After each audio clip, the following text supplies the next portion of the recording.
तो हम लोग अल्काइल हैलाइड के प्रॉपर्टीज में पिछले क्लास से आगे बढ़ते हैं।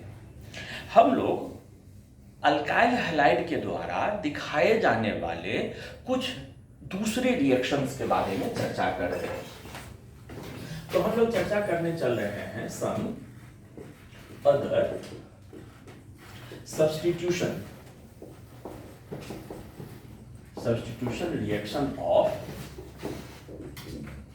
Reaction of alkyl halide.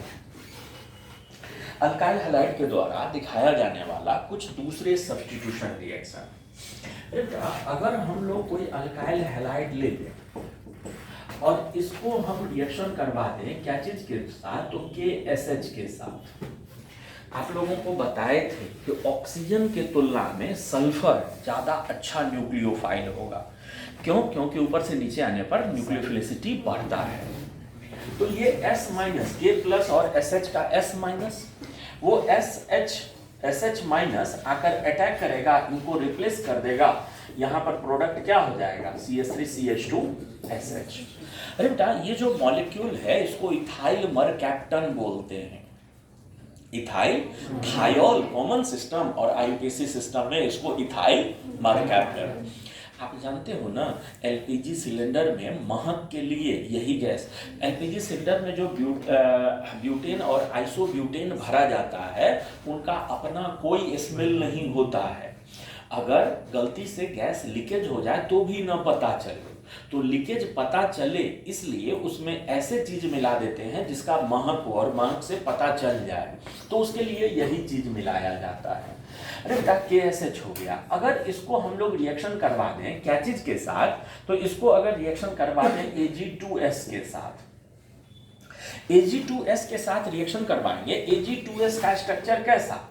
ये सल्फर एक इधर भी Ag और सल्फर के उधर भी Ag, यही ना।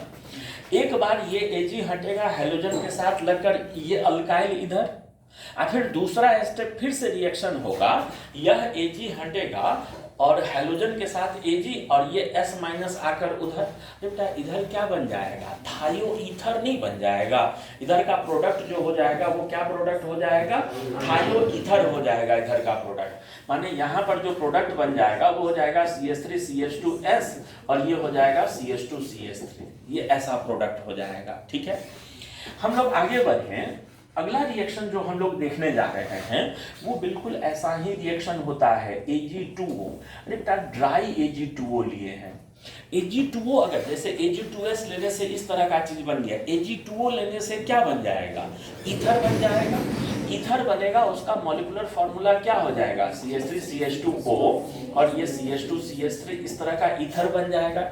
जानते हो बेटा, अगर यहाँ पर हम लोग Ag2O मॉइस्ट ले लें, Ag2O कैसा ले ले? मॉइस्ट। Ag2O मॉइस्ट वास्तविक में AgOH होता है। Ag2O मॉइस्ट वास्तविक में क्या होता है? AgOH। ये Ag इनको नीचे बैठा दे और OH वहां चला जाए तो वो क्या चीज में बदल जाएगा? CH3CH2OH में बदल जाएगा। बिल्कुल ऐसा ही रिएक्शन होता है एक्वस KOH के साथ।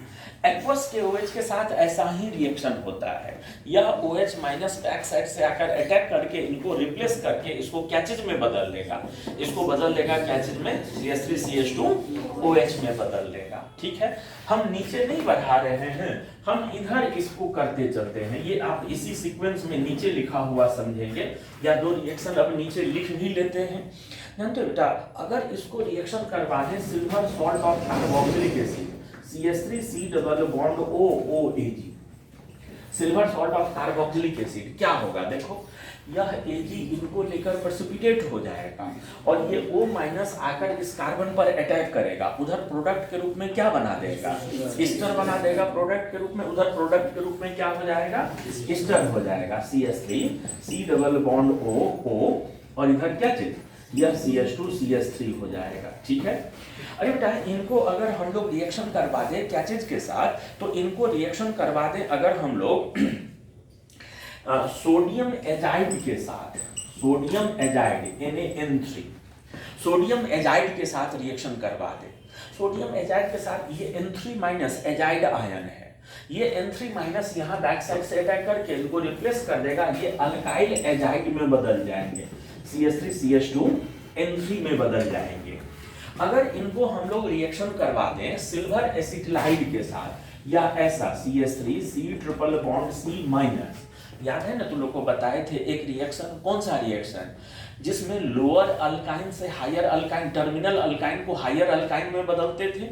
कोई टर्मिनल अल्काइन लेकर बेस से रिएक्शन करवाकर इस तरह का एनायन बनाते थे और उस एनायन को किसी अल्काइल हैलाइड से रिप्लेस करवा देते थे, ये बैक साइड से जाकर अटैक करे, इनको रिप्लेस कर दे। इधर क्या बन जाएगा, इधर जो प्रोडक्ट बन जाएगा वो प्रोडक्ट क्या हो जाएगा बोलो, CH3 C triple bond C और C के बाद यहाँ लगा हुआ ये क्या चीज CH2 CH3, इस तरह का चीज हो जाएगा।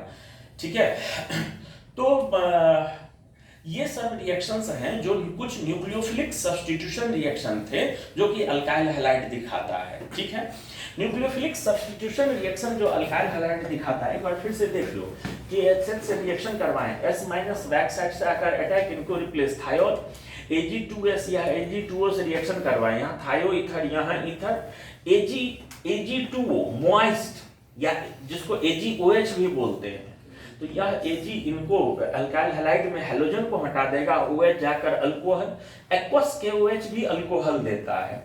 ये दोनों रिएक्शन अभी तुरंत लिखे हैं। हम आगे बढ़ते हैं, हम लोग अल्काइल हैलाइड के कुछ और रिएक्शंस के बारे में चर्चा करने चल रहे हैं, देखते चलिएगा। अरे बेटा, अल्काइल हैलाइड के कुछ और रिएक्शंस के बारे में चर्चा करने चले तो एक रिएक्शन होता है जिसको हम लोग बोलते हैं एलिमिनेशन। ये रिएक्शन हम लोग तो पहले भी पढ़ चुके हैं। अगर किसी अल्काइल हैलाइड को मजबूत बेस के साथ रिएक्शन करवा दो, अगर किसी अल्काइल हैलाइड को किसके साथ रिएक्शन करवा दो, मजबूत बेस, आप एलिमिनेशन कब होगा वो जानते हो। ये अल्काइल हैलाइड 1 डिग्री हिंडर्ड रहे या 2 डिग्री रहे या 3 डिग्री रहे तो एलिमिनेशन होने का चांसेस ज्यादा है। अगर हमारा 1 डिग्री का सिंपल अल्काइल हैलाइड है तो बल्कि बेस यूज कर लीजिए तो एलिमिनेशन हो जाएगा। एक बेस होता है जिसको हम लोग बोलते हैं अल्कोहलिक KOH। अल्कोहल में घुला हुआ KOH ज्यादा मजबूत बेस होता है और मजबूत बेस होने के कारण ये भी एक्वस KOH सब्स्टिट्यूशन करवाता है और अल्कोहलिक KOH क्या करवाता है, एलिमिनेशन करवा देता है। एलिमिनेशन में प्रोडक्ट क्या होगा आप लोग समझते हो, यहाँ का हैलोजन ये पोटेशियम के साथ, ये OH यहाँ के हाइड्रोजन के साथ, ये यहाँ हो जाएगा CH2 डबल बॉन्ड CH2, साथ में ये हो जाएगा KCl प्लस ये हो जाएगा क्या चीज, H2O हो जाएगा। सुनो ना, रिडक्शन के बारे में हम लोग, अल्काइल हैलाइड के रिडक्शन के बारे में हम लोग बहुत डिटेल से चर्चा किए हुए हैं। एल्केन के प्रिपरेशन में याद है तो लोग को बताए थे कि बहुत सा metal plus acid, metal plus base या metal plus water, electron transfer reaction from metal to carbon, नाम याद आ रहा है। वहीं पर तुम लोग को बताए थे कि अल्काइल हैलाइड का रिडक्शन अगर लिथियम अल्युमिनियम हाइड्राइड के द्वारा कर लें, अल्काइल हैलाइड का रिडक्शन अगर लिथियम अल्युमिनियम हाइड्राइड के द्वारा कर लें तो 1 डिग्री 2 डिग्री हो जाता था, लेकिन 3 डिग्री को एल्कीन में बदल देता था। अगर यहाँ पर NaBH4 ले लेते थे, अगर यहाँ पर क्या ले लेते थे, NaBH4, तो क्या होता था, 3 डिग्री 2 डिग्री बहुत आसानी से हो जाता था, नहीं हो पाता था क्या चीज, 1 डिग्री का। और अगर ट्राइब्यूटाइल टिन हाइड्राइड ले लेते थे तो तीनों का तीनों हो जाता था बड़े आराम से। रेड बी प्लस HI ले लें तो भी बहुत आराम से हो जाता था। तो रिडक्शन के बारे में हम लोग पहले भी चर्चा किए हुए हैं कि कोई अल्काइल हैलाइड ले लो और इसको रिएक्शन करवा लो ट्राइब्यूटाइल टिन हाइड्राइड से, ये ब्यूटाइल का होल 3 SNH से, ट्राइब्यूटाइल टिन हाइड्राइड, तो ये इसको बदल देता है क्या चीज में, एल्केन में बदल देता है। अरे बेटा, हम बात करें क्या चीज के बारे में, तो देखो ऊर्ज रिएक्शन क्या होता है ये जानते हो ना। ऊर्ज रिएक्शन क्या होता था, ऊर्ज रिएक्शन होता था अगर हम लोग कोई अल्काइल हैलाइड ले लें, ठीक है, और इसको रिएक्शन करवा लें सोडियम के साथ ईथर के मौजूदगी में, तो इसका 2 मोल रिएक्शन करके इधर क्या बना लेता था, एल्केन बना लेता था। जानते हो बेटा, एक रिएक्शन होता है जिसको हम लोग बोलते हैं Wurtz fitting, Wurtz fitting reaction. Wurtz fitting reaction में एक मॉलिक्यूल अल्काइल हैलाइड होता है और दूसरा मॉलिक्यूल एराइल हैलाइड होता है। एक मॉलिक्यूल अल्काइल हैलाइड और दूसरा मॉलिक्यूल एराइल हैलाइड। इनको अगर रिएक्शन करवा लें सोडियम के साथ ईथर, ड्राई ईथर लेकर, तो यहाँ पर कुछ मात्रा में अल्काइल बेंजीन बन जाता है, जिसको हम लोग उर्ज बोलते हैं। अगर दोनों का दोनों मॉलिक्यूल एराइल हैलाइड ही है, तो फिर उसको फिटिक रिएक्शन बोला करते हैं। फिर उसको हम लोग क्या नाम से पुकारा करते हैं? फिटिक रिएक्शन। यही दो मॉलिक्यूल और इसको रिएक्शन करवा दे सोडियम और ईथर लेकर, तो इधर प्रोडक्ट के रूप में हमारा क्या बन जाएगा? इधर प्रोडक्ट के रूप में बाइफेनाइल वाला प्रोडक्ट बन जाता है। इस रिएक्शन को हम लोग क्या नाम से पुकारा करते हैं? इस रिएक्शन को हम लोग फिटिक रिएक्शन के नाम से पुकारा करते हैं। ठीक है, जानते हो बेटा, इसी तरह का एक रिएक्शन होता है जिसको हम लोग उल्लेमान रिएक्शन बोलते हैं। ये उल्लेमान रिएक्शन क्या होता है, ध्यान देना। ये जैसा फिटिक रिएक्शन है ना, वैसा ही रिएक्शन होता है जिसको हम लोग बोलते हैं उल्लेमान रिएक्शन।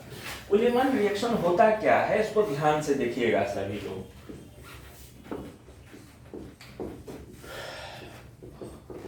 देखो, कोई एराइल हैलाइड लिया गया हो, ठीक है, और यहाँ कोई इलेक्ट्रॉन विड्रॉइंग ग्रुप लगा हुआ हो NO2 टाइप का, और इसको हम लोग रिएक्शन करवा दें क्या चीज के साथ? तो कॉपर कैटलिस्ट के साथ रिएक्शन करवा दें।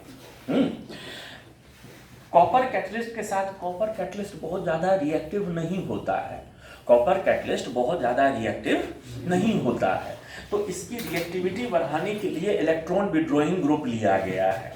तो ये यहाँ पर कुछ इस तरह के चीज में कन्वर्ट, बिल्कुल ऊर्ज टाइप का ही मैकेनिज्म होता है, ये ऐसे चीज में कन्वर्ट हो जाता है। अरे बेटा, इसी रिएक्शन को हम लोग नाम देते हैं क्या चीज? इसी रिएक्शन को हम लोग नाम देते हैं उल्लेमान रिएक्शन के नाम से इसको पुकारा करते हैं। इतना बात तक समझ में आ गया है सभी को? हम आगे बढ़ते हैं। यहाँ से हम आगे बढ़ते हैं। एक खास रिएक्शन जो हमको चर्चा करना है, उसको बोलते हैं विलियमसन्स सिंथेसिस। एक रिएक्शन होता है जिसको हम लोग क्या नाम से पुकारते हैं? जिसको हम लोग पुकारते हैं विलियमसन्स क्या चीज? सिंथेसिस के नाम से पुकारते हैं। ये विलियमसन सिंथेसिस होता क्या है वो सुनना, सभी लोग खूब ध्यान से सुनना। अगर ध्यान से सुनना सब लोग, अगर हम लोग किसी अल्काइल हैलाइड को रिएक्शन करवा दें सोडियम सॉल्ट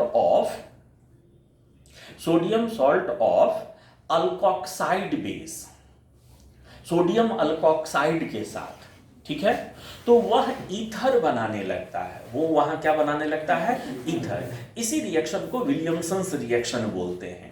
देखो यहाँ रिएक्शन क्या हो रहा है, जैसे मान लो हमने किया क्या है कि हमने कोई अल्काइल हैलाइड लिया है CH3CH2X, और इसको हमने रिएक्शन करवा दिया है CH3CH2O Na+, ये सोडियम इथॉक्साइड के साथ इसका रिएक्शन करवा दिया है। क्या चीज के साथ? सोडियम इथॉक्साइड के साथ। याद है ना, कल ये वाला रिएक्शन हम लिखे थे RO-, वो टेबल का जब यूज समझा रहे थे तो यही रिएक्शन लिखे थे ना कल। यहाँ पर अगर ये 1 डिग्री का हो तो मेजर प्रोडक्ट क्या होने लगता था? 90 और 10 बताए थे, कल इसके बारे में चर्चा किए थे। अरे बेटा, ये O- यहाँ बैक साइड से आकर अटैक इनको रिप्लेस कर देगा, तो इधर का प्रोडक्ट क्या बनने लगेगा? इधर का प्रोडक्ट बनने लगेगा CH3O और ये CH2CH3, और प्लस ये Na और ये हैलोजन, ये क्या बन जाएगा साथ में? ये NaX बन जाता है। इसी रिएक्शन को हम लोग नाम देते हैं क्या चीज? तो इसी रिएक्शन को हम लोग नाम देते हैं विलियमसन सिंथेसिस।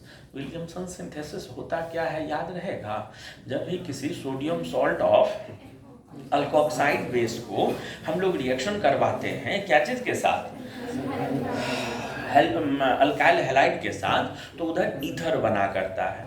आप लोग जानते हो ना, ये अगर 2 डिग्री का या 3 डिग्री का हो तो फिर यहाँ एलिमिनेशन होने लगेगा। ये जब तक 1 डिग्री का है, वो टेबल से बोल रहे हैं, RO- के सामने अगर 1 डिग्री हिंडर्ड या 2 डिग्री या 3 डिग्री हो तो फिर क्या होने लगेगा? एलिमिनेशन होने लगेगा। वो टेबल जो कल बताए थे, जानते हो बेटा, अगर मान ले हम लोगों को बोले कि ऐसा ईथर आपको बनाना है, देखो ध्यान देना, अगर हम लोगों को बोले कि आपको ऐसा ईथर बनाना है, ये O और ये CH3, अरे बेटा इस रिएक्शन से अगर ऐसा ईथर हम लोगों को बनाना है तो दो पॉसिबिलिटी है, दो सेट ऑफ रिएजेंट ले सकते हैं। पहला सेट ऑफ रिएजेंट की ये अल्कोक्साइड और ये अल्काइल हैलाइड, माने पहला अल्काइल हैलाइड के रूप में ये और अल्कोक्साइड बेस के रूप में, अल्कोक्साइड बेस के रूप में ये CH3CO-, और दूसरा सेट ऑफ रिएजेंट क्या कि अल्कोक्साइड के रूप में ही ये, माने अल्कोक्साइड के रूप में ये और अल्काइल हैलाइड के रूप में ये एक कार्बन। आपको क्या लगता है इन दोनों में ज्यादा बेहतर परसेंटेज ऑफ प्रोडक्ट कौन देगा? इसमें ज्यादा परसेंटेज, बेहतर परसेंटेज ऑफ प्रोडक्ट कौन देगा? अरे बेटा ये 3 डिग्री का अल्काइल हैलाइड हो गया। 3 डिग्री अल्काइल हैलाइड को RO- बेस के साथ रिएक्शन करवाओगे तो मेजर प्रोडक्ट क्या होने लगेगा? 3 डिग्री अल्काइल हैलाइड को RO- बेस के साथ रिएक्शन करवाएंगे तो मेजर प्रोडक्ट क्या होने लगेगा?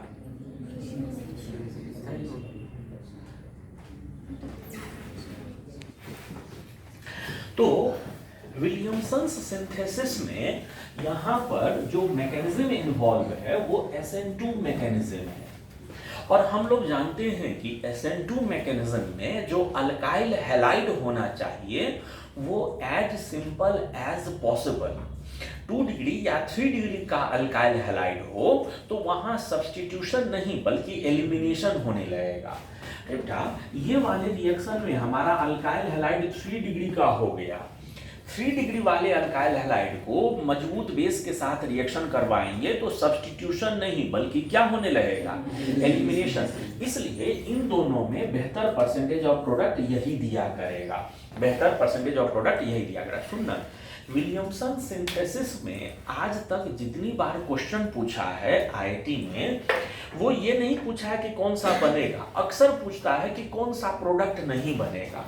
तो ध्यान देते चलना, हम आपके सामने कुछ एग्जांपल्स मॉलिक्यूल के लिख रहे हैं जो मॉलिक्यूल विलियमसन सिंथेसिस से नहीं बनाया जा सकता है। जैसे देखो एक ईथर है जिसमें दोनों तरफ 3 डिग्री के कार्बन है, जिसमें दोनों तरफ कैसा कार्बन है?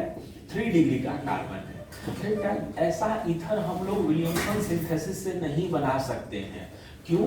क्योंकि ऐसा ईथर बनाने के लिए हमको जो अल्काइल हैलाइड, वो भी अगर इधर वाले अल्काइल हैलाइड और इधर वाले को अल्कोक्साइड तो भी 3 डिग्री अल्काइल हैलाइड और ये भी 3 डिग्री अल्काइल हैलाइड, माने कोई ना कोई 3 डिग्री अल्काइल हैलाइड हो ही जाएगा। तो ऐसा ईथर हम लोग नहीं बना सकते हैं।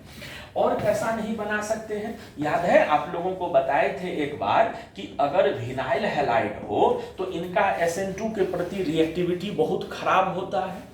तो अगर एक तरफ विनाइल ग्रुप लगा हुआ हो और एक तरफ 3 डिग्री का लगा हुआ हो तो इस तरह का भी नहीं बना सकते हैं, क्योंकि इस तरह वाला अल्काइल हैलाइड लेंगे, इधर वाले को अल्काइल हैलाइड में बदलेंगे, रिएक्टिविटी तो भी खराब, और उधर वाले को अल्काइल हैलाइड में बदलेंगे, रिएक्टिविटी तो भी खराब। या दोनों तरफ मान लो इसी तरह का ग्रुप हो तो इस तरह का भी हम लोग इथर नहीं बना सकते हैं। अरे बेटा अगर एक तरफ एरोमेटिक रिंग हो, एरोमेटिक रिंग भी तो विनाइल ही हो गया, ये भी तो विनाइल ही हो गया, देखो ना ध्यान से, डबल बॉन्ड ये, और एक तरफ मान लो 3 डिग्री का हो, इस तरह का भी नहीं बना सकते हैं। या एक तरफ एरोमेटिक हो और दूसरे तरफ मान लो एलाइलिक हो, ये हो विनाइलिक हो, इस तरह का भी नहीं बना सकते हैं। या दोनों का दोनों जो हो वो एरोमेटिक ही हो, इस तरह का भी ईथर जो होगा वो SN2 के द्वारा हम लोग नहीं बना सकते हैं। ध्यान देना, आप पर्टिकुलर मॉलिक्यूल को मत पकड़ना, आप पकड़ना कि किसमें क्या दिक्कत है। दिक्कत ये है कि हमारा विलियमसन सिंथेसिस में SN2 रिएक्शन इन्वॉल्व होता है और SN2 रिएक्शन के लिए अल्काइल हैलाइड 1 डिग्री का चाहिए, ठीक है। तो 1 डिग्री का दोनों में से जब तक किसी एक तरफ 1 डिग्री का अल्काइल लगा हुआ नहीं होगा तब तक हम लोग विलियमसन सिंथेसिस के द्वारा प्रॉपर ईथर नहीं बना सकते हैं। तो इस तरह के ईथर को विलियमसन सिंथेसिस के द्वारा प्रिपेयर नहीं किया जा सकता है। ये हम लोग चर्चा कर रहे थे क्या चीज के बारे में? तो विलियमसन सिंथेसिस के बारे में चर्चा कर रहे थे, ठीक है। अरे बेटा विलियमसन सिंथेसिस से आगे बढ़ते हैं हम लोग।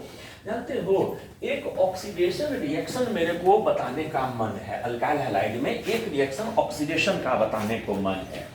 अगर कोई अल्काइल हैलाइड हम लोग ले लेते हैं और उस अल्काइल हैलाइड को हम लोग ऑक्सीडाइज कर देते हैं DMSO के द्वारा, ध्यान देना, अगर हम लोग कोई अल्काइल हैलाइड ले लेते हैं, ये ऑक्सीडेशन के बारे में बात कर रहे हैं, अगर हम लोग कोई अल्काइल हैलाइड ले लेते हैं और इसका ऑक्सीडेशन हम लोग करते हैं कैचेज के द्वारा, तो इसका ऑक्सीडेशन हम लोग कर देते हैं DMSO के द्वारा। DMSO के द्वारा ऑक्सीडाइज करने पर यह बदल जाता है कैचेज में, तो यह बदल जाता है एल्डिहाइड में। DMSO के द्वारा ऑक्सीडाइज करने पर यह बदल जाता है कैचेज में, एल्डिहाइड में बदल जाता है, ठीक है। तो ये अगर हो सके तो ध्यान में रखना। यहाँ पर हम लोगों का जो अल्काइल हैलाइड के रिएक्शंस वाला भाग था, जो अल्काइल हैलाइड के प्रॉपर्टीज वाला चर्चा था, वो हम लोगों का यहाँ पर खत्म हुआ। अल्काइल हैलाइड के बहुत सारे प्रॉपर्टीज हम लोग रिएक्शन मैकेनिज्म के दौरान पढ़े थे। रिएक्शन मैकेनिज्म टॉपिक जो हम लोग पढ़ रहे थे, वहाँ पर इसके बहुत सारे रिएक्शंस हम लोग देखे हैं, पढ़े हैं। अरे बेटा, अल्काइल हैलाइड टॉपिक में एक छोटा सा भाग है जिसको हम लोग बोलते हैं हेलोफॉर्म। तो हेलोफॉर्म वाला भाग हम लोगों का देखना बाकी है। हम लोग चर्चा करते चलते हैं कैचेज पर। तो अल्काइल हैलाइड का जो एक भाग होता है, एक पार्ट होता है हेलोफॉर्म, इसके बारे में चर्चा करने चलते हैं। ध्यान देना, ये जो हेलोफॉर्म वाला पार्ट है, ये कंपटीशन के लिए बहुत ही ज्यादा इंपॉर्टेंट है। 12 में से ये पार्ट हटा दिया गया है इस बार। 12 में से हेलोफॉर्म वाला पार्ट जो है वो शायद, जहां तक हम देखे हैं, पूरी तरह से हम कंफर्म नहीं है, लेकिन हमको जितना याद है 12 में से ये वाला पार्ट हटा दिया गया है। हम लोग चर्चा करने चल रहे हैं हेलोफॉर्म वाले टॉपिक पर। सुनना बेटा, अगर किसी कार्बन में एक हाइड्रोजन हो और 3 हैलोजन लगा हुआ हो, तो उनको हेलोफॉर्म बोलते हैं। हेलोफॉर्म किसको बोलते हैं? कार्बन के साथ एक हाइड्रोजन हो, 3 हैलोजन लगा हुआ हो, तो हेलोफॉर्म। जानते हो बेटा, हेलोफॉर्म 4 हो जाएंगे, फ्लोरोफॉर्म, क्लोरोफॉर्म, ब्रोमोफॉर्म, आइडोफॉर्म। ये आइडोफॉर्म जो होता है वो येलो कलर का सॉलिड होता है। आइडोफॉर्म जो होता है वो येलो कलर का सॉलिड होता है, ठीक है। और बाकी जो होते हैं वो लिक्विड्स होते हैं, बाकी जो होते हैं वो लिक्विड होते हैं। क्लोरोफॉर्म के बारे में आप लोग कभी कभी सुने होंगे। क्लोरोफॉर्म में एनेस्थेटिक एक्शन होता है। क्लोरोफॉर्म अगर सुंघा दिया जाए तो लोग बेहोश हो जाते हैं।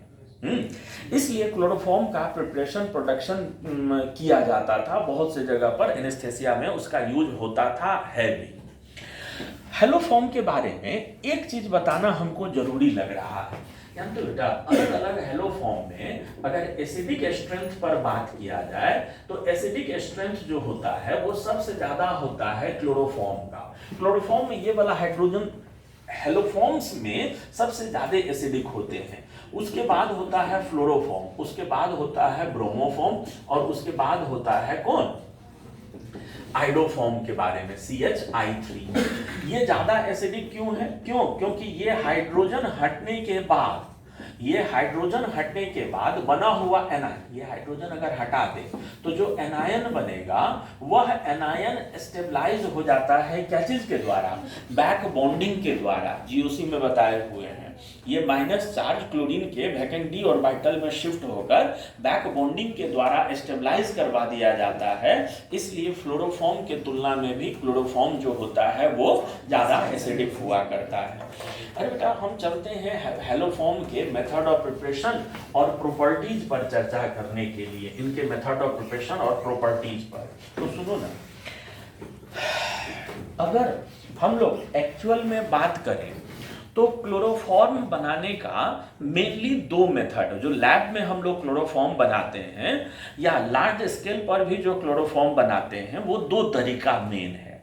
एक में स्टार्टिंग मटेरियल के रूप में इथेनॉल यूज किया जाता है, और दूसरा में स्टार्टिंग मटेरियल के रूप में एसीटोन यूज किया जाता है। और दोनों में बाकी का प्रोसेस सेम है। मैंने पहले वाले तरीके में, पहला जो तरीका भी आप लोगों के साथ डिस्कस करना जा रहे हैं वो होगा फ्रॉम अल्कोहल। एक बर्तन में इथेनॉल ले लो, थोड़ा सा इथेनॉल। एक बर्तन में थोड़ा सा क्या ले लीजिए? इथेनॉल ले लीजिए, फ्रॉम इथेनॉल लिखे तो ज्यादा अच्छा रहता, या ethyl alcohol, from ethyl alcohol. ठीक है, एक बर्तन में थोड़ा सा इथेनॉल ले लीजिए, उसमें थोड़ा सा ब्लीचिंग पाउडर और वाटर मिला दीजिए। एक बर्तन में थोड़ा इथेनॉल ले लीजिए, उसमें थोड़ा सा क्या मिला दीजिए, ब्लीचिंग पाउडर और वाटर मिला दीजिए, उसको थोड़ा हीट कर दीजिए। ठीक है, तो क्लोरोफॉर्म के वेपर बनेंगे, वो वेपर बाहर आएंगे, उनको ठंडा करके जमा करते जाइए, वो बन जाता है। क्या क्या किए हैं, वाटर मिलाए हैं किसमें, और उसको हीट किए हैं, निकलने वाले वेपर को कंडेंस कर दिए हैं, तो क्लोरोफॉर्म बन गया है। अरे बेटा, यहाँ रिएक्शन कैसे होता है वो देखिएगा, यहाँ होने वाला रिएक्शन कैसे होता है बहुत ध्यान से देखिएगा। तो यहाँ पर रिएक्शन होता ये है कि सबसे पहले जब हम लोग ब्लीचिंग पाउडर को CaOCl को वाटर के साथ रिएक्शन करवाते हैं, तो ये इसके साथ रिएक्शन करके CaOH2 और प्लस Cl2 में बदल जाता है। ये बदल जाता है CaOH2 Cl2 में। ठीक है, अब देखो, जो हमारा ये इथेनॉल रहा है, ये इथेनॉल को पहले ऑक्सीडाइज करता है ये हैलोजन। इथेनॉल को पहला स्टेप क्या करता है, ऑक्सीडाइज करता है ये हैलोजन। ठीक है, हैलोजन ऑक्सीडाइजिंग एजेंट भी होते हैं। फ्लोरीन पूरे पीरियोडिक टेबल का सबसे मजबूत ऑक्सीडाइजिंग एजेंट है।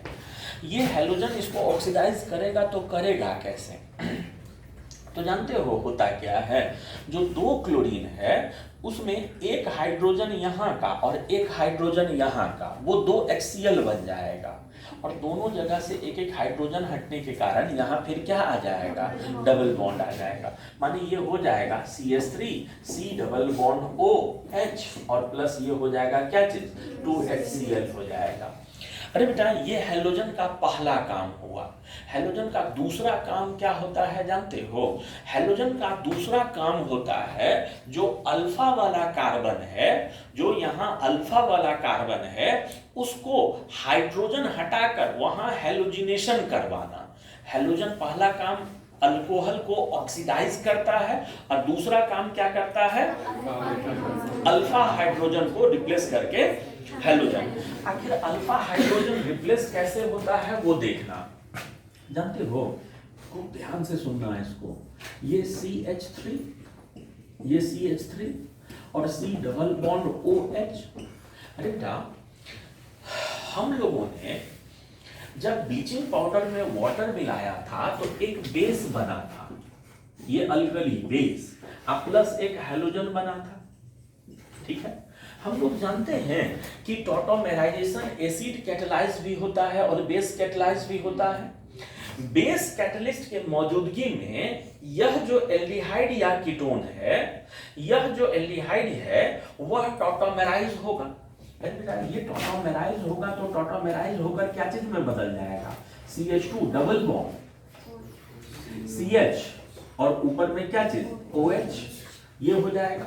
अच्छा, किसी नॉर्मल डबल बॉन्ड पर हैलोजन का एडिशन होता है, किसी नॉर्मल एक डबल बॉन्ड पर हैलोजन का एडिशन होता है, C डबल बॉन्ड C में हैलोजन का एडिशन होता है ना, तो नॉर्मल डबल बॉन्ड पर हैलोजन का एडिशन होगा, तो ये हैलोजन यहां आएगा और इस कार्बन पर कैसा चार्ज, पॉजिटिव चार्ज। ठीक है, यहां पॉजिटिव क्यों, क्योंकि आपको पता है ना, जिस कार्बन पर पॉजिटिव चार्ज हो उसके बगल में लोन पेयर वाला सेंटर हो तो वो उसको स्टेबलाइज कर देता है, तो वहां पर हैलोजन चला जाएगा CH2Cl और यहां पर कैसा चार्ज आ जाएगा, ये पॉजिटिव चार्ज आ जाएगा। और ये पॉजिटिव चार्ज जो यहां पर आएगा, ये पॉजिटिव चार्ज जो वहां पर आएगा, वो पॉजिटिव चार्ज ये लोन पेयर शिफ्ट करके हाइड्रोजन हटाकर फिर से वो एल्डिहाइड बदल जाएगा, फिर से ये बदल गया क्या चीज में, CH2Cl C double bond OH। अरे बेटा, यहाँ पर एक स्टेप टॉटोमेराइज हुआ तो एक हाइड्रोजन हट के एक हैलोजन, दूसरा बार ये फिर से टॉटोमेराइज हो तो, तीसरा बार फिर से टॉटोमेराइज हो तो बारी बारी से तीन बार, तीन स्टेप अगर टॉटोमेराइजेशन हो तो तीन स्टेप में ये CCl3 C double bond OH में बदल जाएगा।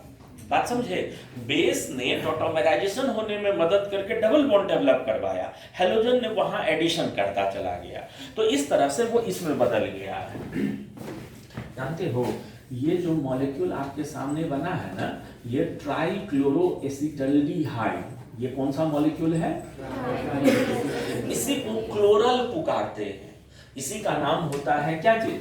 ये ट्राइक्लोरोएसिटल्डिहाइड को ही क्लोरल के नाम से पुकारा करते हैं। क्लोरल यही कंपाउंड है, ठीक। बेटा हैलोजन का दो फंक्शन था। हैलोजन का पहला फंक्शन क्या था? अल्कोहल को ऑक्सीडाइज करना। हैलोजन का पहला फंक्शन क्या था? अल्कोहल को ऑक्सीडाइज करना। और हैलोजन का दूसरा फंक्शन क्या था? अल्फा कार्बन को हैलोजिनेट कर देना। अल्फा कार्बन को क्या कर देना? हैलोजिनेट कर देना। अल्कोहल का काम यहाँ खत्म हो गया। आपको अभी थोड़ा देर पहले बताए थे ना कि ये वाला भाग एनायन के रूप में स्टेबलाइज है, नहीं बताए थे अभी थोड़ा देर पहले? ये वाला भाग एनायन के रूप में क्या होता है? स्टेबलाइज होता है। अभी थोड़ा देर पहले बता रहे थे। अब यहां से रोल शुरू होता है बेस का। अब यहां से रोल शुरू होता है, उसका रोल खत्म हुआ, इसका रोल शुरू होता है। अच्छा, इस पूरे मॉलिक्यूल में बेस कहां जाकर अटैक कर सकता है? बेटा जब जब ये बॉन्ड ऊपर के तरफ खुलेगा तो यहाँ कैसा चार्ज आ जाएगा? प्लस। और उसी प्लस के इन्फ्लुएंस में आकर ये बेस जाकर यहाँ अटैक करेगा। तो ये पूरा स्पीसीज कैसा दिखेगा? देखो तो ये पूरा स्पीसीज दिखेगा, ये यहाँ Cl, यहाँ Cl, यहाँ Cl, ये O-, यहाँ OH और यहाँ क्या चीज? H। ये ऐसा दिखेगा। और जब ये वापस ये शिफ्ट होगा निगेटिव चार्ज, तो इन तीनों में सबसे बढ़िया लिविंग ग्रुप कौन? नहीं बेटा, आपको बताए थे ना, जो वीकर बेस हो, weaker base are better leaving group. कल नहीं बता रहे थे? जो कमजोर बेस हो वो लिविंग एबिलिटी उसकी अच्छी होती है। तो इन सब में से सबसे कमजोर बेस कौन हो जाएगा? CCl3-, क्योंकि उससे लगा हाइड्रोजन एसिडिक होता है, तो बेस के रूप में कमजोर, कंजुगेट बेस कमजोर होगा ना। कंजुगेट पेयर एसिड बेस में एक मजबूत तो एक कमजोर। तो इन तीनों में बेटर, जब ये बॉन्ड वापस शिफ्ट होगा तो इन तीनों में बेटर लिविंग एबिलिटी के कारण ये वाला ग्रुप यहाँ से क्या हो जाएगा? बाहर निकल जाएगा। अरे बेटा ये वाला ग्रुप यहाँ से अगर बाहर निकल जाए तो ये क्या चीज में कन्वर्ट हो जाएगा? ये Cl Cl Cl माइनस और प्लस साथ में उधर वाला ग्रुप का नाम बोल, HC डबल बॉन्ड O और क्या चीज? OH। सुनो ना, हमारा सॉल्यूशन जिसमें ये सारा रिएक्शन हो रहा है वो सॉल्यूशन एसिडिक है कि बेसिक है? बेसिक है। ये बेस बना था शुरू में, बेसिक सॉल्यूशन है। बेटा आपको नहीं लगता है कि सॉल्यूशन बेसिक होने के कारण ये वाला हाइड्रोजन बनते ही इनसे छीन लिया जाएगा? पूरा सॉल्यूशन में बेस मॉलिक्यूल घुले पड़े हैं तो इनका एसिडिक हाइड्रोजन थोड़े न रहने दिया जाएगा। बेस इस हाइड्रोजन को यहां से निकाल लेगा और सॉल्वेंट वहां एक हाइड्रोजन दे देगा, क्योंकि कार्बन पर नेगेटिव चार्ज बहुत मजबूत बेस हो जाता है। तो ये यहाँ पर क्या होगा? एक हाइड्रोजन उसको दे दिया जाएगा और यहाँ का हाइड्रोजन क्या कर लिया जाएगा? तो ये कन्वर्ट हो जाएगा सॉल्वेंट के द्वारा, ये CHCl3 प्लस ये वाला पार्ट कन्वर्ट हो जाएगा क्या चीज में? Sc डबल बॉन्ड O- में कन्वर्ट हो जाएगा। तो इथेनॉल से कैसे कैसे बना है हेलोफॉर्म, ये ध्यान दिए सभी लोग? इथेनॉल से हेलोफॉर्म कैसे बना है ये ध्यान दे दिए थे सभी लोग? हम लोग चलते हैं दूसरा हम लोग इससे हेलोफॉर्म बनाते हैं, वो याद है क्या बोले थे? दूसरा हम लोग बोले थे कि क्या चीज से बना सकते हैं? From acetone. दूसरा हम लोग हेलोफॉर्म बना सकते हैं क्या चीज? तो हेलोफॉर्म बनाने का एक दूसरा भी तरीका हो सकता है और वो हो सकता है क्या चीज? From acetone. अरे यहाँ भी करना वही चीज है, एसीटोन को ब्लीचिंग पाउडर और वाटर के साथ हीट कर देना है। तो यहाँ भी जैसे ही हम लोग ब्लीचिंग पाउडर लेंगे और उसको वाटर में मिलाएंगे तो वह ब्लीचिंग पाउडर कन्वर्ट हो जाएगा एक बेस और प्लस हैलोजन में, ठीक है। और आप लोगों को पहले भी बोल चुके हैं कि कीटोन फर्दर ऑक्सीडाइज होने में इंटरेस्टेड नहीं रहता है। ये याद है बताए थे कि एल्डिहाइड जल्दी आगे ऑक्सीडाइज होता है लेकिन कीटोन जल्दी आगे ऑक्सीडाइज नहीं होता है। ओजोनोलिसिस में बता रहे थे ना, एल्डिहाइड और कीटोन में ये एक अंतर है। एल्डिहाइड आगे एसिड तक जल्दी ऑक्सीडाइज हो जाता है जबकि कीटोन नहीं होता है। अरे बेटा ये कीटोन है हेलोजन इनको कहा कि तुम ऑक्सीडाइज हो जाओ, इन्होंने कहा कि हम ऑक्सीडाइज होने में इंटरेस्टेड नहीं है, हम ऑक्सीडाइज नहीं होंगे। अगर ये ऑक्सीडाइज नहीं होंगे तो फिर सेकेंड स्टेप वाला काम होगा। सेकेंड स्टेप वाला काम याद है क्या चीज? टॉटोमेराइजेशन। टॉटोमेराइजेशन 3 मोल क्लोरीन यहां पर क्या हो जाएगा, ये CCl3 और ये C double bond O CH3 में इनको बदल देगा। ठीक है, अब यहां पर दूसरा वाला काम क्या होता था, याद करो। दूसरा वाला काम यहीं पर होता था कि ये बेस मॉलिक्यूल आकर अटैक करेंगे।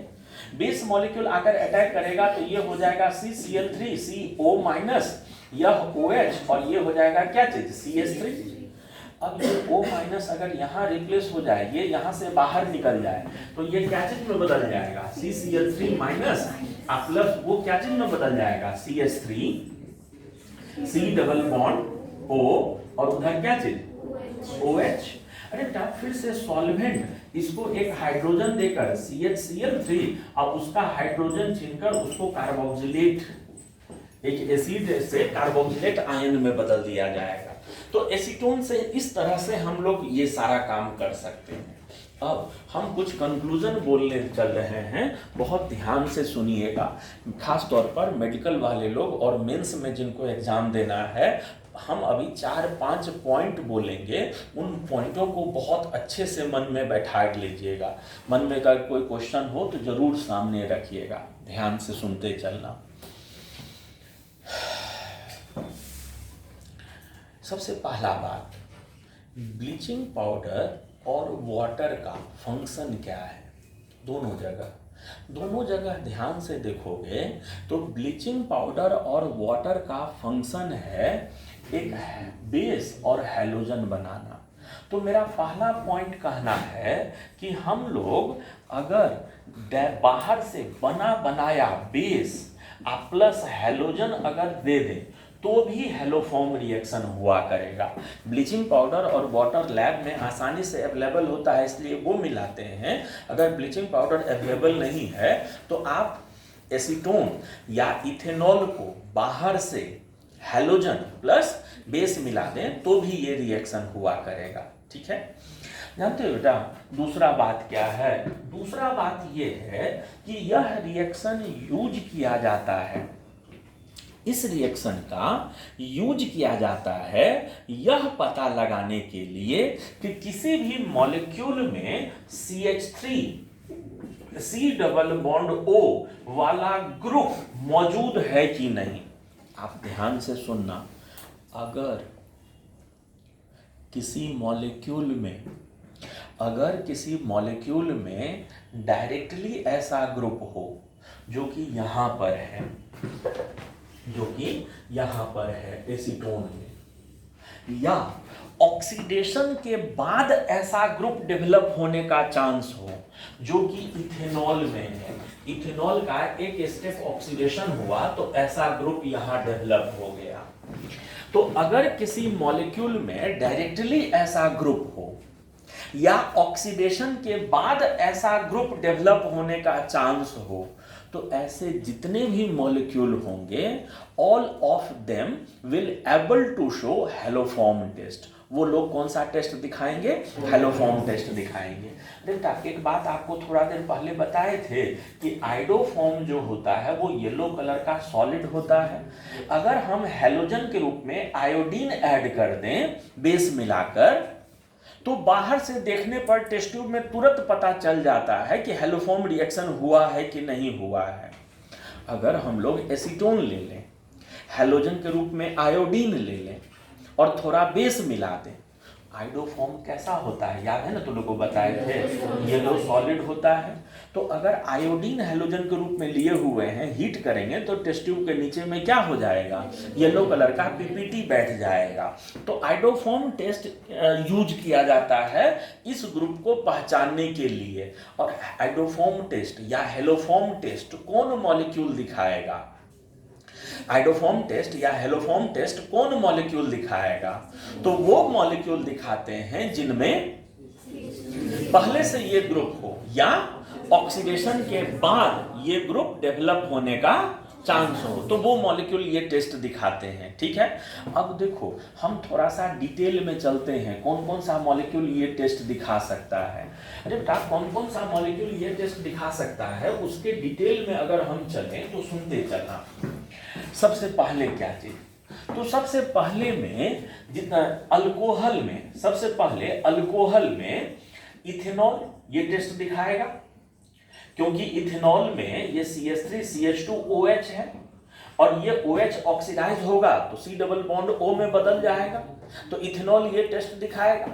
इथेनॉल ही क्यों, जितना भी अल्कोहल होगा जिसमें दूसरे कार्बन पर OH है, अरे इधर चाहे जितना भी कार्बन ले लो, जितने भी 2 अल्कोहल हों, 2 प्रोपानॉल, 2 ब्यूटानॉल, 2 पेंटानॉल, 2 हेक्सानॉल, 2 हेप्टानॉल, जितने भी 2 अल्कोहल होंगे सारे ये टेस्ट दिखाएंगे।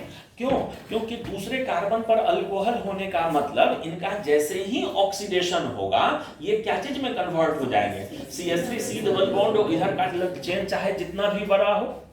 तो अल्कोहल में ये टेस्ट कौन कौन दिखा रहे हैं, अल्कोहल में ये टेस्ट कौन कौन दिखा रहे हैं, इथेनॉल और हर वो अल्कोहल जिसमें दूसरे कार्बन पर OH लगा हुआ है, हर वो अल्कोहल जिसमें दूसरे कार्बन पर OH लगा हुआ है वो ये टेस्ट दिखाएंगे। अरे बेटा एल्डिहाइड में ये वाला टेस्ट कौन दिखाएंगे, एल्डिहाइड में ये वाला टेस्ट कौन दिखाएंगे, एल्डिहाइड में ये वाला टेस्ट दिखाएंगे। देखो एल्डिहाइड में CH3 C डबल OH यही दिखा सकता है। अगर कार्बन बीच में थोड़ा भी बढ़ाएं, जैसे एक चीज देखो, एक मॉलिक्यूल देखना, ये CH3 CH2 C double bond O, क्या ये मॉलिक्यूल ये टेस्ट दिखाएगा, क्या C डबल बॉन्ड O के बगल में CH3 है, तो एल्डिहाइड में मात्र एक ही मॉलिक्यूल दिखाएगा। कौन मॉलिक्यूल, एसिटल्डिहाइड, ठीक है, या इथानल या एसिटल्डिहाइड। ठीक है, कीटोन में अगर हम लोग बात करें कीटोन में कौन कौन दिखाएंगे, तो जानते हो बेटा कीटोन में कौन कौन दिखाएंगे, कीटोन में तो एक वो दिखा ही रहा है एसीटोन, ये CH3 C double bond O, CH3 तो दिखा ही रहा है, साथ में जितने भी 2 कीटोन होंगे प्लस जितने भी दूसरे कार्बन पर कीटोन, इधर कार्बन चेन कितना भी बड़ा हो वो सब ये टेस्ट, ये ग्रुप हो गया ना यहाँ पर ऑलरेडी। तो कीटोन में एसीटोन प्लस जितना भी दूसरे कार्बन पर C डबल बॉन्ड O लगा हुआ कीटोन होगा वो सब के सब ये टेस्ट दिखाएंगे। इतना बात समझ में आ गया। आगे बढ़ते हैं, सुनना अगला लाइन हम क्या कहने जा रहे हैं, कहीं थोड़ा सा मिटा कर जगह मिलता तो ज्यादा अच्छा रहता। सुनो, तुम लोग एक रिएक्शन पढ़े हो, खूब ध्यान से धैर्य के साथ सुनना। हम लोग एक रिएक्शन पढ़े हैं, कौन सा रिएक्शन, कि किसी अल्काइल हैलाइड को CH3 CH2OH किसी अल्काइल हैलाइड को पानी में घुला हुआ बेस के साथ रिएक्शन करवा दें, किसी अल्काइल हैलाइड को एक्वस KOH के साथ रिएक्शन करवा दें तो ये अल्कोहल में बदल देता है, ये उसको बदल देता है क्या चीज में, अल्कोहल में बदल देता है। अरे बेटा मेरा कहना क्या है कि जैसे मान लो कहीं पर कोई 2 हैलाइड है, दूसरे कार्बन पर हैलोजन लगा हुआ है, 2 हेलो कोई मॉलिक्यूल है, 2 हेलो मॉलिक्यूल है, और हेलोफॉर्म टेस्ट करवाने के लिए हम लोग बाहर से क्या क्या ऐड करने वाले हैं, हेलोफॉर्म रिएक्शन करवाने के लिए हम लोग बाहर से ऐड करने वाले हैं पानी में घुला हुआ बेस प्लस हैलोजन।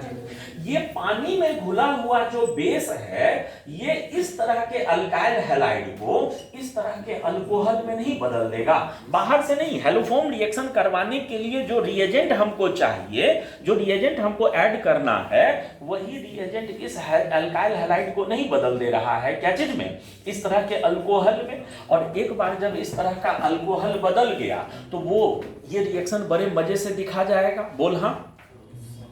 तो जितने भी 2 हेलो मॉलिक्यूल्स हैं, जितने भी कौन से मॉलिक्यूल हैं, 2 हेलो मॉलिक्यूल हैं, वो भी ये टेस्ट दिखाएंगे। जितने भी 2 हेलो मॉलिक्यूल है वो भी ये टेस्ट दिखाएंगे। एकदम कंफर्म, सब लोग समझ रहे हो, जानते हो बेटा, समझ रहे हैं बात को। जितने भी 2 हेलो मॉलिक्यूल्स होंगे वो भी ये टेस्ट दिखाएंगे, ठीक है। जानते हो 2 डाई हेलो जो मॉलिक्यूल्स होंगे, कौन सा मॉलिक्यूल का नाम ले रहे हैं? 2 डाई हेलो मॉलिक्यूल्स जो होंगे, 2 डाई हेलो मॉलिक्यूल कहने का मतलब क्या चीज? CH3 C, यहां भी X, यहां भी X, 2 die hello. 2 die hello जो मॉलिक्यूल होंगे, इनको अगर बेस के साथ रिएक्शन करवाए, पानी में घुला हुआ बेस, तो ये क्या चीज हो जाएगा? दोनों हेलोजन हटकर दोनों जगह क्या लग जाएगा? बोलना, दोनों जगह क्या लग गया? OH। और हम लोग जानते हैं एक कार्बन पर एक साथ एक से ज्यादा OH एग्जिस्ट नहीं कर सकता है। ये वाटर बनकर अगर यहाँ से रिमूव हो जाए, ये वाटर बनकर अगर यहाँ से क्या हो जाए? रिमूव हो जाए, तो ये क्या चीज में कन्वर्ट हो जाएगा? ये OH, ये H, ये OH वाटर बनकर निकल जाए, तो ये क्या चीज में कन्वर्ट हो जाएगा? तो ये बदल गया ना इस तरह के चीज में। तो ये भी ना, तो अब हम समराइज करते हैं, पूरे कहानी को खत्म करते हैं। सुनना, अल्कोहल में इथेनॉल प्लस जितने भी 2 अल्कोहल होंगे, एल्डिहाइड में मात्र एक एसिटल्डिहाइड, कीटोन में एसीटोन और जितने भी 2 कीटोन होंगे, 2 हेलो कंपाउंड्स और 2 डाई हेलो कंपाउंड्स। ये इतने मॉलिक्यूल जो होंगे वो हेलो फॉर्म दिखाने में सक्षम होंगे। बहुत सारे कंपाउंड में बहुत सारे मॉलिक्यूल का परिचय दिया हुआ रहेगा, बहुत सारे कंपाउंड क्वेश्चन में लिखा रहेगा कि ये मॉलिक्यूल हेलो फॉर्म टेस्ट दिखाने में सक्षम है। तो हेलो फॉर्म टेस्ट जैसे ही पॉजिटिव लिखा, तो इसका मतलब इन्हीं लोगों में से कोई ना कोई एक मॉलिक्यूल होगा, ठीक है। हेलो फॉर्म टेस्ट कौन दिखाएगा कौन नहीं दिखाएगा ये क्लियर हो गया। अरे बेटा, अंतिम लाइन हेलो फॉर्म टेस्ट के बारे में, अंतिम लाइन जो मेरे को कहना है वो सुन के। हेलो फॉर्म टेस्ट कौन दिखाएगा कौन नहीं दिखाएगा, इसमें अंतिम लाइन मेरे को कहना ये है कि कार्बोक्सिलिक एसिड, खूब ध्यान से सुनना, कार्बोक्सिलिक एसिड या कोई भी एसिड का डेरिवेटिव, देखो कार्बोक्सिलिक एसिड ये भी तो है और यहाँ भी तो ये वाला ग्रुप है, या कोई एसिड का डेरिवेटिव, कोई एमाइड ले लिए CONH2, ये NH2, कार्बोक्सिलिक एसिड या एसिड का डेरिवेटिव में अगर ये ग्रुप हो तो भी ये लोग हेलो फॉर्म टेस्ट नहीं दिखाते हैं, ये लोग हेलो फॉर्म टेस्ट नहीं दिखाते हैं। जानते हो ये तो एसिड है और एसिड मॉलिक्यूल में तो टॉटोमेराइजेशन होता नहीं है, टॉटोमेराइजेशन नहीं होगा ना। अरे बेटा, वहां टॉटोमेराइजेशन होता था तब नहीं, यहाँ 3 हेलोजन आ जाते थे। एसिड या एसिड डेरिवेटिव टॉटोमेराइजेशन तो नहीं दिखाएगा, नहीं दिखाएगा, तो यहाँ ये तीनों हाइड्रोजन हटकर तीनों हेलोजन कभी, तो इसलिए ये लोग haloform test, although they have this like group, इनके पास इस तरह का ग्रुप है, फिर भी ये लोग हेलो फॉर्म टेस्ट नहीं दिखाते हैं। एक लाइन और याद आ रहा है बोलने को, अंतिम लाइन बोल लेते हैं, उस पर भी बहुत जगह क्वेश्चन है। बता रहे हैं ये सबसे, आज पूरी क्लास में जितना भी चीज पढ़े हैं सबसे ज्यादा क्वेश्चन फ्रेंडली चीज यही है। इनके क्वेश्चंस माने आज जितना चीज बताए हैं इन पर क्वेश्चन अल्काइल हैलाइड चैप्टर में मिलेगा, अल्कोहल में मिलेगा, एल्डिहाइड कीटोन में मिलेगा और एसिड तक मिलेगा। माने अभी से लेके ऑर्गेनिक केमिस्ट्री जब तक खत्म होगा तब तक इस रिएक्शन पर क्वेश्चन मिलेंगे। सिर्फ अल्कोहल चैप्टर में 3 या 4 जगह इस पर क्वेश्चन है, तो ध्यान से रखिएगा। इस पर कौन सा मॉलिक्यूल हेलो फॉर्म टेस्ट दिखाएगा कौन सा नहीं दिखाएगा, इस पर बहुत जगह क्वेश्चन दिया हुआ है, तो इसको ध्यान रखिएगा। अंतिम लाइन जो मेरे को कहना है, सुनो, जानते हो बेटा बात क्या कहना, कि कोई भी मॉलिक्यूल, खूब ध्यान से सुनना, बहुत अच्छे से सुनना, कोई भी मॉलिक्यूल जो हेलो फॉर्म टेस्ट दिखाने जा रहा है उसमें CO के बगल वाला जो CH3 है वो तो हेलो फॉर्म में बदल जाता है, ठीक। अब बचा हुआ पार्ट जो है वो एसिड के एनायन में बदल जाता है। बचा हुआ पार्ट बदल जाएगा क्या चीज में? एसिड के एनायन में बदल जाएगा। यहाँ टोटल 3 कार्बन थे, तो 3 कार्बन में एक कार्बन हेलो फॉर्म, अब बचा हुआ पार्ट जो है वो क्या चीज में बदल गया? एसिड के एनायन में बदल गया। जैसे हम लोगों को अगर ऐसा क्वेश्चन एक पूछे, ध्यान देना, अगर हम लोगों को एक ऐसा क्वेश्चन पूछा जाए, कैसा क्वेश्चन पूछा जाए, ये यहाँ एक ऐसा क्वेश्चन पूछा गया कि जैसे मान लो ये मॉलिक्यूल है, आपसे पूछा गया कि क्या ये हेलोफॉर्म, इसको अगर हम लोग I2 प्लस NaOH से रिएक्शन करवा दें, आपसे पूछा गया कि क्या ये हेलोफॉर्म टेस्ट दिखाएगा, तो क्या जवाब दोगे? ये हेलोफॉर्म टेस्ट दिखाएगा कि नहीं दिखाएगा, जल्दी बोलना। दिखाएगा। अरे CO के बगल में CH3 है कि नहीं है? दिखाएगा। अच्छा दिखाएगा तो रिएक्शन होगा तो क्या होगा? ये वाला पार्ट आइडोफॉर्म बन जाएगा CHI3 और रेस्ट पार्ट जो है वो क्या चीज में कन्वर्ट हो जाएगा? एसिड के एनायन में रेस्ट पार्ट जो है C double bond O minus में कन्वर्ट हो जाएगा। बात समझ में आया? जो CH3 होता है वो हेलोफॉर्म में, अब बचा हुआ भाग जो है वो क्या चीज में बदल जाता है? एसिड के। यहाँ सोडियम है तो ये फिर यहाँ Na आ जाएगा, यहाँ KOH होता तो वहां फिर K आ जाता। ये बात भी समझ गए?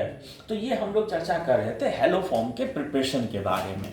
अगले लेक्चर में हेलोफॉर्म का प्रॉपर्टीज करके हम लोग हेलोफॉर्म टॉपिक खत्म करेंगे। बस इतना ही, मिलते हैं अगले लेक्चर में।